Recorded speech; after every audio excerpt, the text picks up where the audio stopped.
think just to saying to the audience, if you are unclear about your values, it's very easy to get pulled into different directions. Hello and welcome to Habit Nerd, a podcast show that knows that few things can have a more powerful impact on your life than improving your daily systems, habits, and mindset. I'm your host, Dr. Bree Hurn, a multi-passionate researcher, lecturer, speaker, and coach. Once a perfectionist who was always busy but not necessarily effective, I overcame illness and burnout and am now obsessed with sharing the science and systems for working with efficiency and habits for abundant health in your mind and your body. Each week, my guests and I share stories and lessons backed by research. So let's buckle up and dive straight into today's empowering conversation. Hello, Habit Nerds, and welcome to today's episode. It is my huge honor and privilege to welcome Chelsea Pottenger. Now, Chelsea is a corporate mindfulness coach, and she's the founder of EQ Minds. Now, her company shares inspiring stories, tools, and resources for busy minds who are seeking refuge. Chelsea is a highly sought after keynote speaker working with all of the big companies, and she's the author of The Mindful High Performer. I've followed Chelsea's work as long as I think she's been available to have her work shared, and she's had an enormous impact on me and the way I live and the way I work. So it's a huge honor and delight to welcome you today, Chelsea. Thank you for making the time for the Habit Nerd podcast. Thank you so much, Bree, for having me today. I'm so grateful, and also grateful that I can turn up with you today in my active way rather than being on stage in makeup and fully polished. So we come as we are, and so our audience might like to learn that it's a Monday morning here. So, you know, if you've designed a life where you can be in your active wear and your hat and no makeup on a Monday morning, that's the goal. So, you know, that's we welcome you in any form. So, Chelsea, I start off with a fairly common question with all of my guests, and that is, what is a habit that serves you, that helps you show up as the person that you would like to be?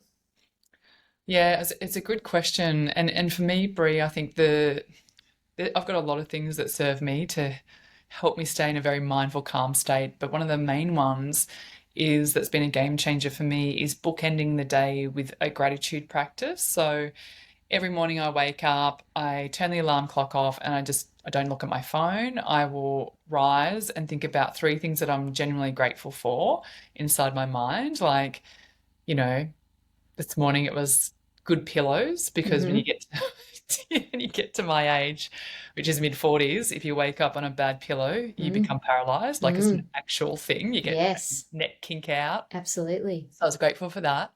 And then I think about a few things, and then I will bookend the day. And what I mean by that is then I'll also do that at nighttime as well with my daughter in bed. So she spends a lot of the time in my bed, actually, and which is super cute because she's 9 years old and she's just divine. Yeah. And so at nighttime, you know, as we're unwinding, we will write 3 things in our gratitude journal together, and then we'll share it across. Lovely.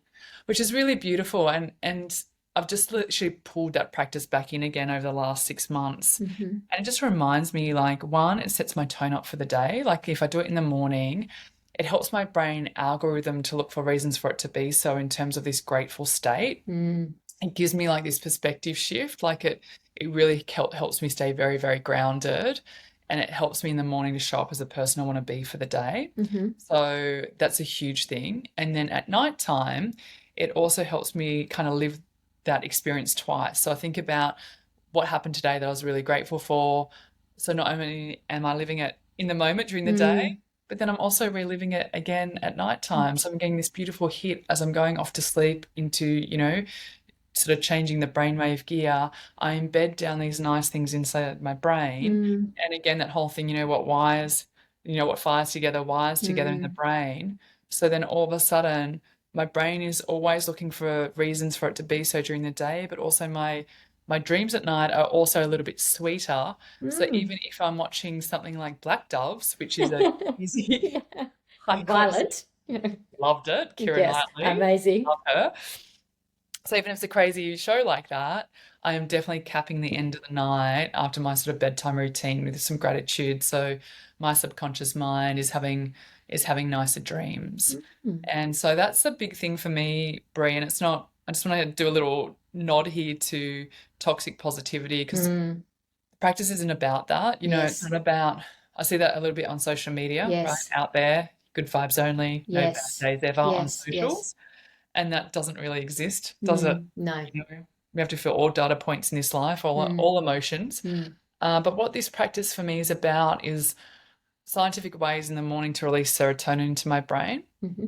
And that just has to be a better way, right? Than setting the morning up, checking my phone, looking at the news, looking at social media, and getting cortisol and adrenaline instead. Mm. So that is a huge thing that serves me so well Mm. on the daily.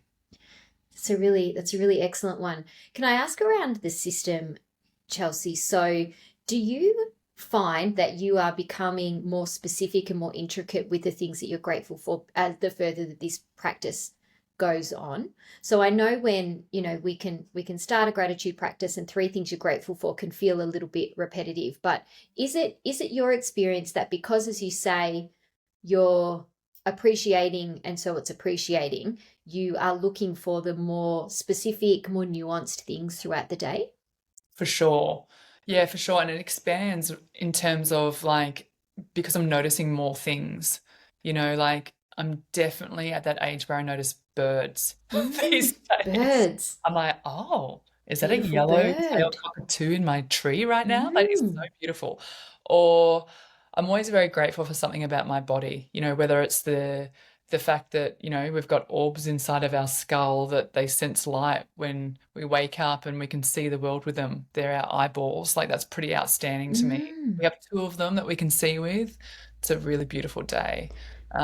Smallest of things, turn on a Yeah. faucet, you get clean drinking water in Australia. I mean, that's outstanding.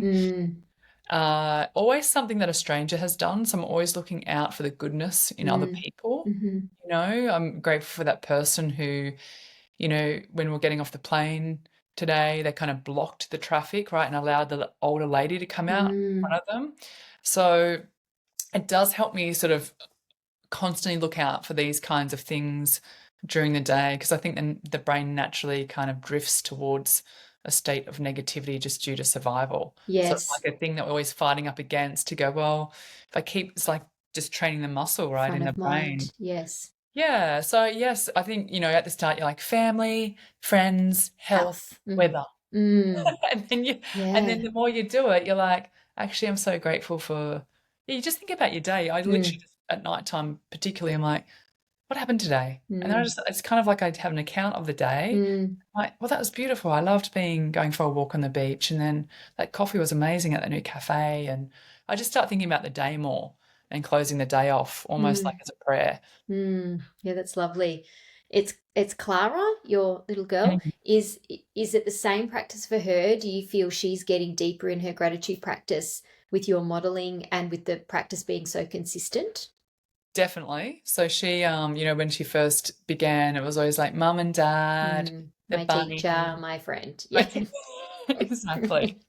And now she does, like, because I get her to account for her day of, what happened today, sweetie, and oh, that was really nice that that happened to you, and maybe we jot that down, right, for gratefulness, and she's like the kindest kid ever. Like she's Mm. got the biggest heart. She's very mindful of others. Like, she always thinks about homeless people when we travel and feeds them and talks to Right. them. And she loves nature and animals. So she's a really kind human. And I think it helps her get her out of her own mind, which they can be quite selfish when they're young. Naturally, yeah. Naturally, yeah. And then think about other people and Mm. other things more so. Mm. Yeah, I think that's really lovely modeling by you, and also it's a reminder, particularly with our young people, that everybody, so you've just, set out the things that are special about Clara. So, that big heart and the way that that shows up in the world for her, and the way that you can point that out might be completely different for another child, but that's helping their self-efficacy and helping their image in the world, and understand that, we're really grateful for them for these things, and then that's the way that they operate because of their values, throughout their day at school or with their friends, or, when you're traveling with homeless people, as you say. So Yeah, that's a really lovely one. I hear a lot of people say a habit of gratitude or, listing gratitude, but I really appreciate the depth that you've gone into there. And I'm really glad I asked the question about it not becoming repetitive, because those examples that you've given about, your eyes being able to see, that's where we need to get to with this so that we can, really, yeah, lean into the specifics of all the things that we have to be grateful for on a given day. So thank you so much.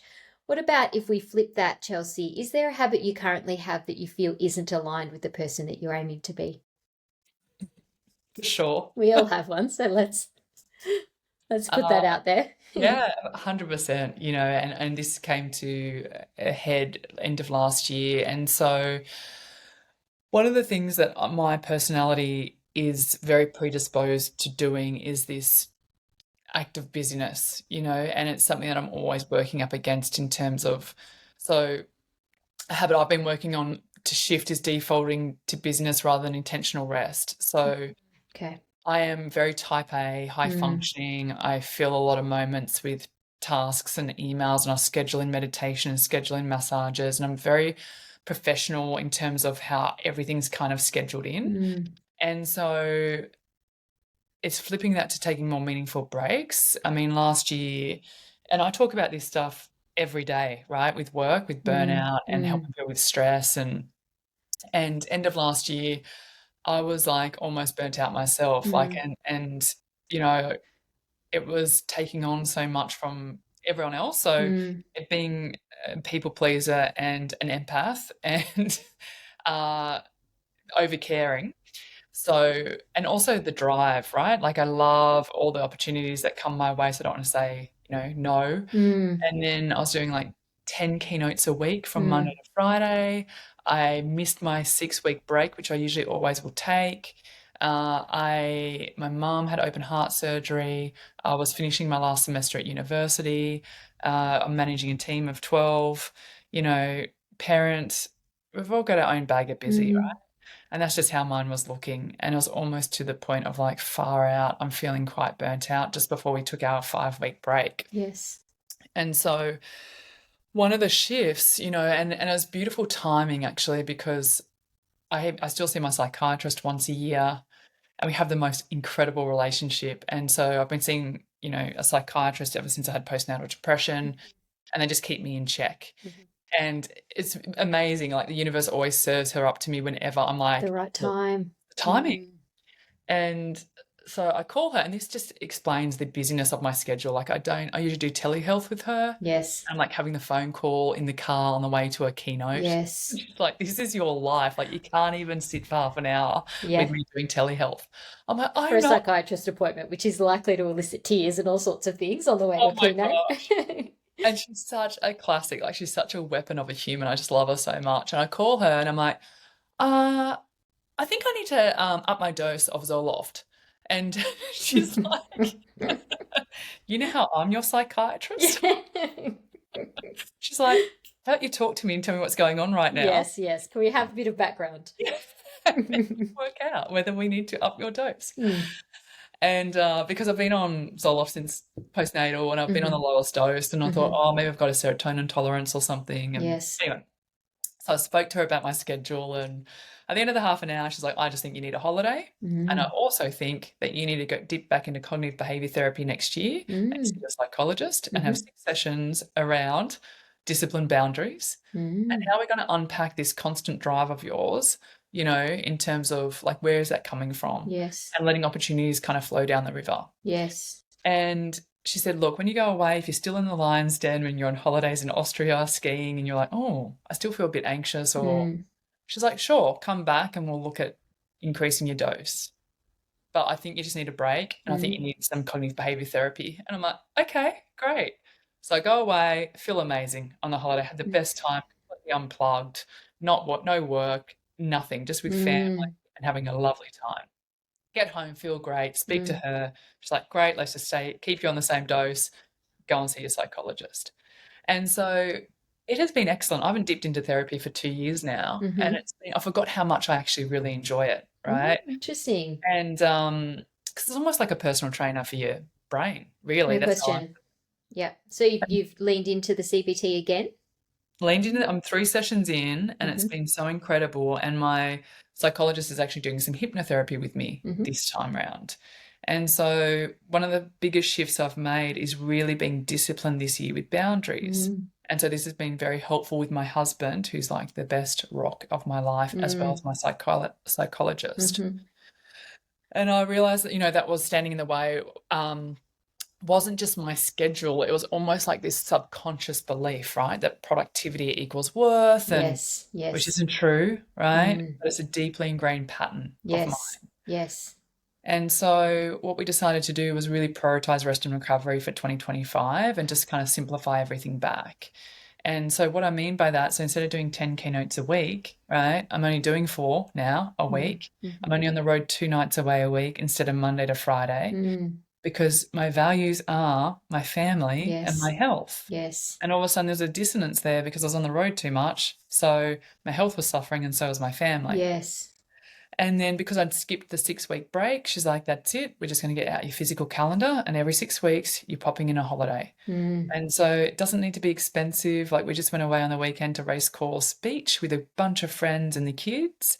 And it was just off grid, no work, having a massage, being with good friends, soul-filling, right? Exercising every day, and those kind of very restorative weekends. Meditating every day. That is just a part of my life, right? And it needs to be a big part of my life.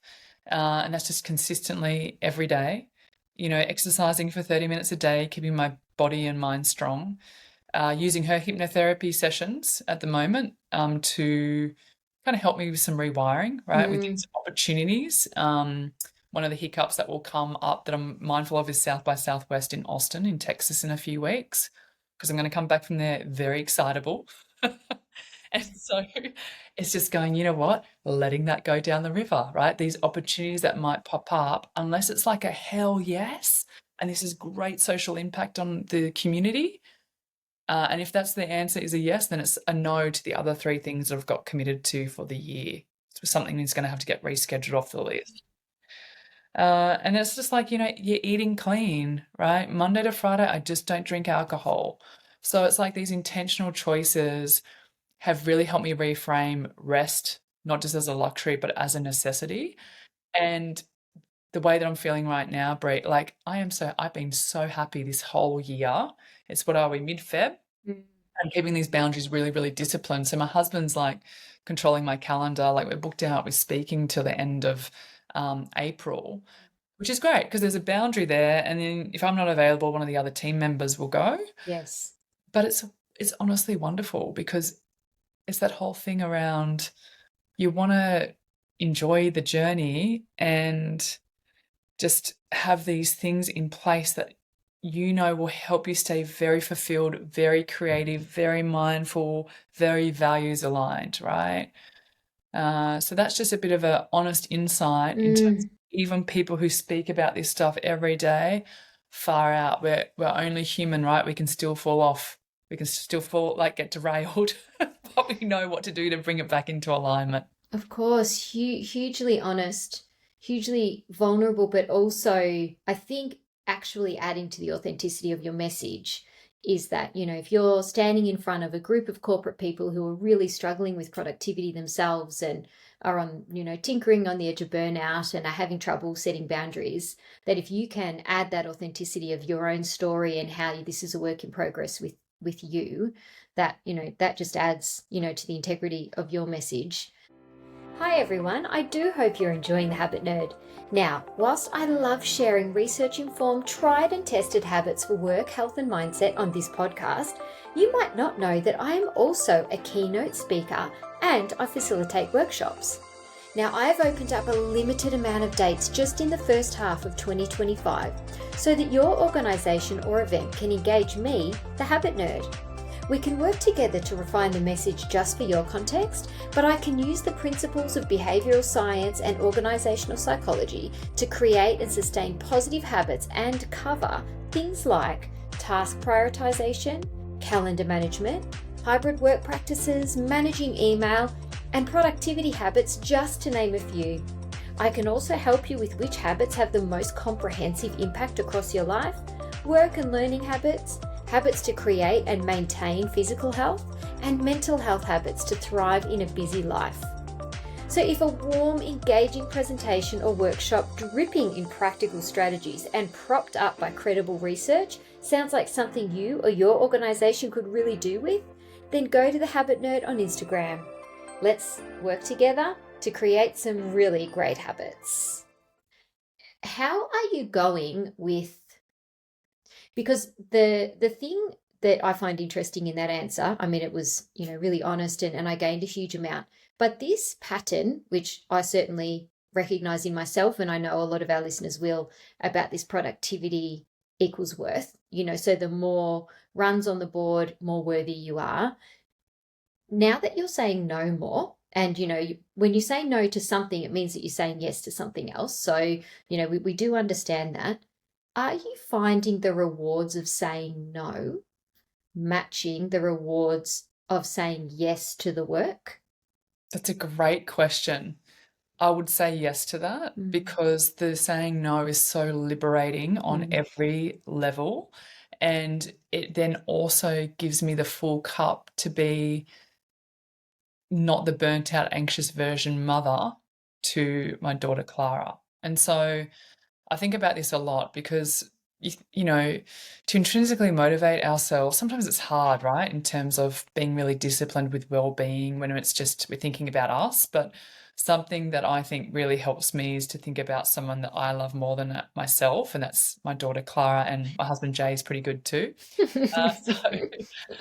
So I think, wow, if I can say no to those things and therefore I'm a better version of myself for them, that is just so worth it, right? Like it's not fair to them if I'm, feeling exhausted. And I mean, they're getting a shitty version of me coming home in the front door. So I don't want that for them. And so being able to say no definitely helps with that. And it's an interesting thing. I think the less you are available, the more people want you. It's a weird psychology, right? This scarcity thing. Scarcity, urgency mindset. Yeah. It really is. Yeah. So we're getting more and more bookings now because I'm more and more booked out. So it's just interesting, but just staying really disciplined to it's okay, right? Like me doing 4 events a week, that's heaps. That's enough for the family. We have financial security doing it that way. I get to spend more time with them. My health is awesome. I'm now more creative and innovative. I have the headspace. That's right. The downtime is fueling that uptime. Yes. Really is. It's like that whole thing when you switch off from the world, you switch back on the inside. You get more innovative. You become more creative. You're just having fun, right? I even just notice myself on stage now. I'm just having the best time. And so it's just serving me in such a better way these days. And that whole thing that you're just on the journey, right? Like if you're flogging yourself to get there in 1 year versus 3, is it worth it? Is the extra 20% worth it? I just don't think so. And it's reconceptualizing wealth, isn't it, or abundance? So, you may be saying no to the paycheck that, the 10 keynotes a week would give you, but you're saying yes to the almost insurmountable other side of that, which is health, time with your family, mental well-being. Yeah. Travel, like that's a huge value of my family. Adventure, all that is so funny, isn't it? It's just like, how do you define success? And this is a big thing, like our accountants are like, you're going to have to buy another property to lower your tax. And I was saying to my psychologist, she's like, if you go and buy another property, with your personality, are you someone who would then uptick another 10 keynotes a week because you want to pay that mortgage off really quickly? Yes. And I'm like, yes, probably. I would. And she's like, she asked the right question. Oh, she's awesome. She's like, don't do it. She's like, you are financially secure. Yeah, you don't have a mortgage. You don't need. Yeah, it's such a better headspace to live in rather than always wanting more. Pushing. You can they can take with COVID. My mum said, honey, is your company going to be okay? And I'm like, mama, you literally raised us on the smell of an oily rag. Like, I had no money growing up. And so they can take the house, they can take whatever. That's all material. That's all just the window dressing. What I I can't have them take, like this whole COVID thing is my health or my family, That's right. right? So it's that whole thing of like redefining success of what Mm, that looks like for mhm, you. mm. And it is a precious journey. And I think a lot of people sacrifice um, health for the wealth. I do feel like that's the thing. They do chase the shiny, I think, because that's what society tells us, what brings us happiness, but it's just not.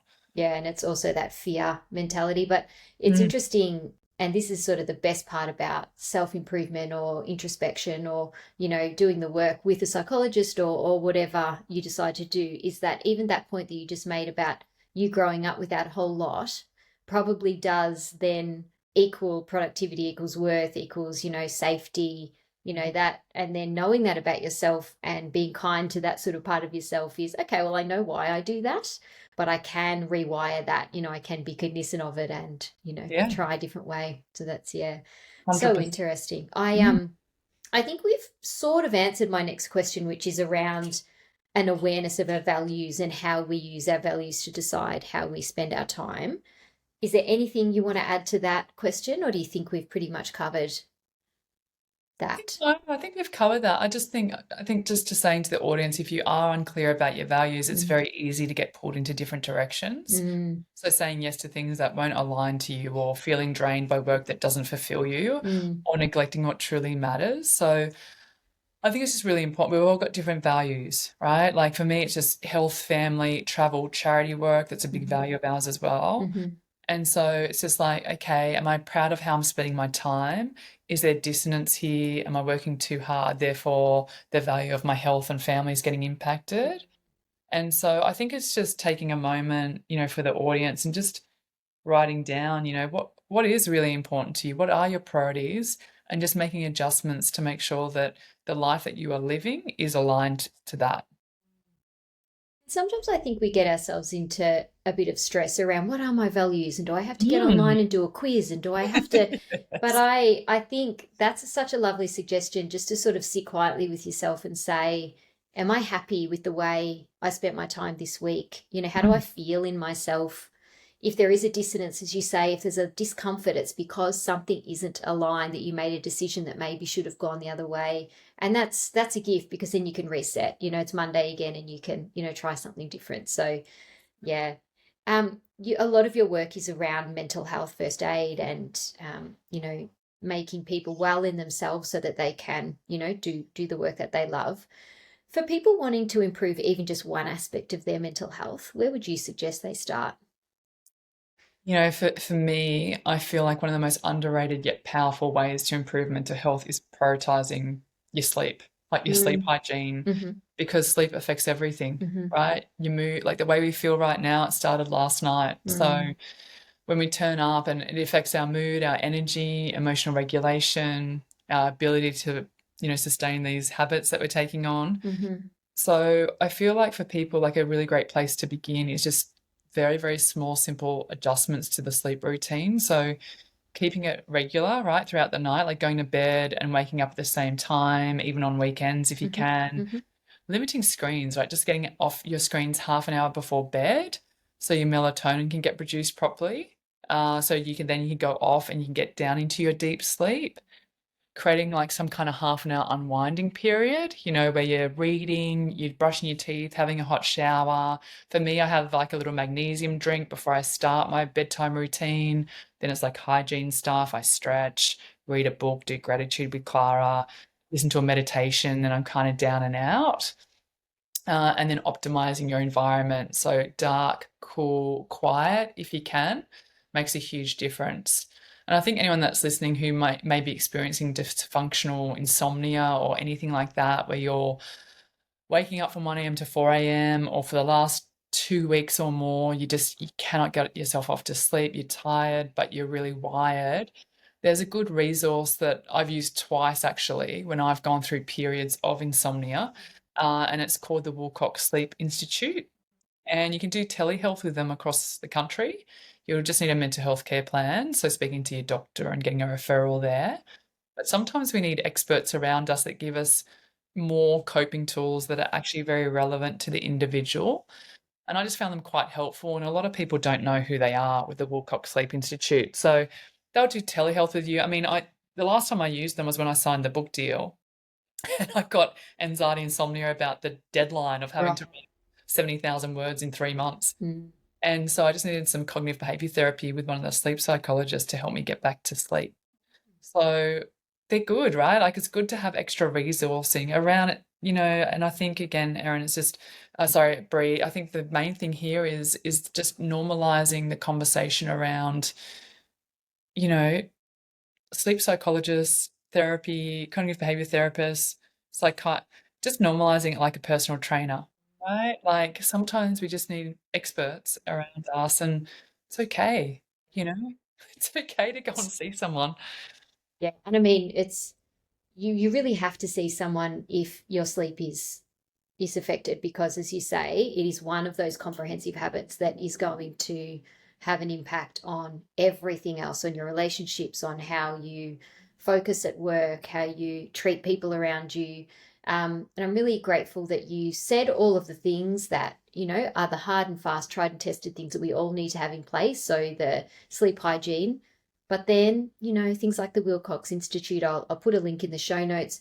But yeah, reach out for help, because if you have tried everything and there is something else going on, yeah, no shame. And, what a empowering thing to be able to do, is to say, I need some help here. I've tried everything else. And yeah, this is really important. So you're really important. So yeah, thank you for thanks for the resource, and thank you for that reminder. Now, Chelsea, let's talk a little bit about artificial intelligence, AI. We find ourselves in 2025. This is a strange time, and as many affordances as AI is giving us, in being able to work with more efficiency and, gain resources at the tip of our fingers, it's also coming at a risk of authenticity, human connection, but also there's a lot of fear. There's a lot of fear around AI and, it doing the jobs for us that, taking on employment that, otherwise humans would be doing, etc. So with AI becoming so increasingly prevalent, how can we ensure that we maintain genuine human connection in our lives? Yeah, it's a great question. And people are really fearful at the moment of AI. And I'm like, look, AI won't take your job, but you want to be mindful of how to use AI, right? And also keep your human edge, which is empathy, kindness, creativity, innovation, and so important is communication. Like, how do we connect as humans, right? How do we share our ideas? How do we build genuine connections? And it's more important than ever. Loneliness, we saw this right through the pandemic. I mean, people who lost their lives or family members through COVID, it was so sad and so tragic. And what we saw in psychology is, what you'd be aware of is like mental illness did this, it like literally spiked. And that is because it's not normal for us as a human to be locked away from each other and to be lonely. Yes. And so it is an epidemic, and we need to learn how to make sure that we're connecting with humans and doing it in the right way. Like storytelling, how do you share your ideas, how you inspire people, how you are on a podcast, how you have meaningful conversations. They aren't just, skills, they're lifelines to deeper relationships and greater influence. So it's an interesting direction at the moment at EQ Minds, because we see this such an important part of the whole human being journey. And so, I wanted to mention to you, Bree, and to your community as well, that if anyone's listening who's like, you know what, Charles, I do need to strengthen my communication skills, or I need to learn how to build confidence, or you know what, I'm thinking about creating a micro brand of influence at my company, if you're a coach or consultant, we've actually started going down the pathway of creating these incredible, online public speaking courses and live personal courses and things like that. And so, as a special thank you to you, Bree, and to your whole, Habit Nerd audience, we'll give $100 off to your members, or whoever's listening right now, if they want to go down that pathway, because I think even the smallest, most ordinary habits, when done consistently, can transform your life in really remarkable ways. So if they're interested in that and they're like, you know what, Chelsea, I get nervous public speaking, or I don't know how to share my story or how to authentically connect, or, maybe they're teachers at school and they want to have more engaging content for their students. Or yeah, I would love you to come along the journey with me, and I'll teach you personally how I do this every day. I, thank you for that generous offer. I hope, I've shared with Chelsea before we started recording, but I'm going to the EQ Mind live public speaking course, but Chelsea's also offering the $100 off a virtual course, which is going to make it so accessible to wherever you are, wherever you happen to be listening.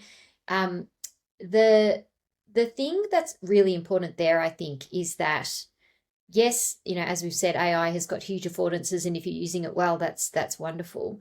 But if you're to think about the best keynotes that you've ever sat in, or the best classroom that you were ever a part of, it has so little to do with the content and so much more to do with the warmth of the presenter, the authenticity that you felt, the way you connected with them, the way they made you feel something, the story that they told. None of that can come from generative AI. That all comes from the integrity and the experience of the person who's delivering it. So what a gift to think that we could augment what we've already all got and be able to, share that message, with clarity and with purpose and with, warmth and all of the things that the best communicators have.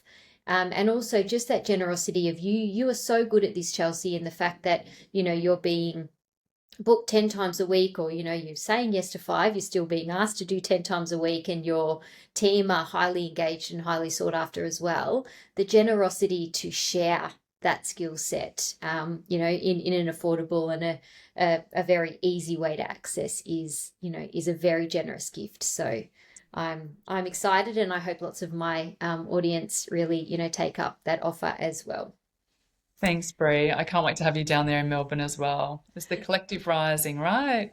Yeah, It's everyone's got a beautiful story to share, and I think, it's a beautiful headspace to be in, is that if your community is rising around you and there's more people hearing your amazing message, Bree, that you offer as well, what a beautiful world that would look like, right? If there's more light out there shining goodness onto the world, where there's so much like darkness a lot of the time with what's going on in our world. So I love that. I love that you're coming, and I can't wait to do this with you in person too.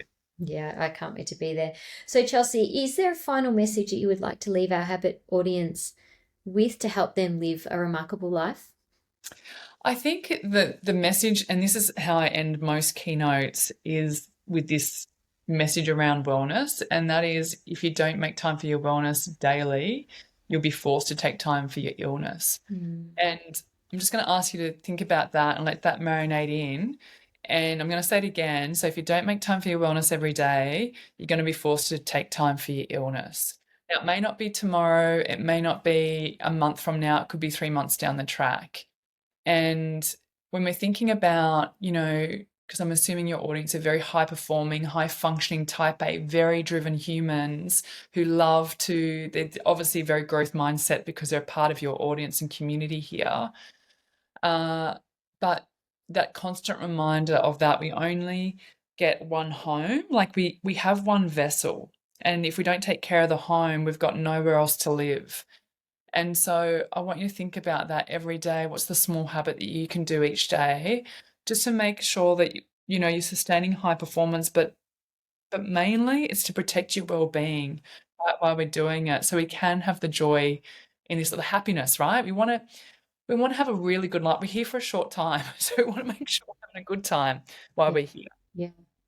Yeah, and have a quality of life where our body, is able to swim in the ocean and go for long walks and enjoy family and friends. And yeah, no, I think that's the most important message. And I really appreciate that phrasing, making time for your wellness, or your body will, make time for illness. And we've all had that experience where we've even been short-term ill, and we just appreciate when we're well so much because we take it for granted when we're well. So I think to be more cognizant and more aware, front of mind at maintaining that well-being as best we can, so that, we can, enjoy the short time, in the vessel that we have. Yeah, that's a lovely suggestion. Thank you, Chelsea. Now, those of us wanting to connect with you and gain more from your excellent work and the EQ Mind's excellent work, how do we do that? Thanks, Bree. So the website's eqminds.com. We're only on 2 social channels. And again, that's just a boundary we have. So we're at Instagram at eqminds and Chelsea Pottenger Official. And then we are on LinkedIn, Chelsea Pottenger there. And so again, boundaries are not spreading ourselves too thin. We are very active on both of those platforms for tips and tools around mental health and well-being, but also the Chelsea Pottenger one's more focused on, confident speaking and things like that. I didn't realize you're on LinkedIn. I'll be following you when we finish, but I'm highly engaged in both the EQ Minds and in your personal Instagram. I gain a huge amount from your generous free content too. So I think that needs to be said as well. Thanks, as much as, I hope people do, you are able to serve them in your courses and, parts of your keynotes, etc. You are immensely generous in what you share in terms of the carousels and even, the meditations and things that you share with your community. So, I want a collective thank you from us to you for that as well. All right, Chelsea. Now, I'm sure you've got lots of pre-planned things today, hopefully some rest in there as well. So I will finish the episode now, but just with a huge thank you for all of the honesty and generosity and the really careful thought that you gave to my questions today. I know our audience will gain an immense amount from all of your wisdom. So thank you. Thanks, Bree. I've absolutely loved it. Thank you for tuning into this episode of The Habit Nerd. I hope you found some new inspiration, learned something new, or gained a fresh perspective. If you did enjoy the episode, I would be really grateful if you could please leave a 5-star review, as it helps the show get in the ears of new listeners, plus it should only take you 5 seconds. If you're keen for more tips and insights, then head over to Instagram and follow Habit Nerd.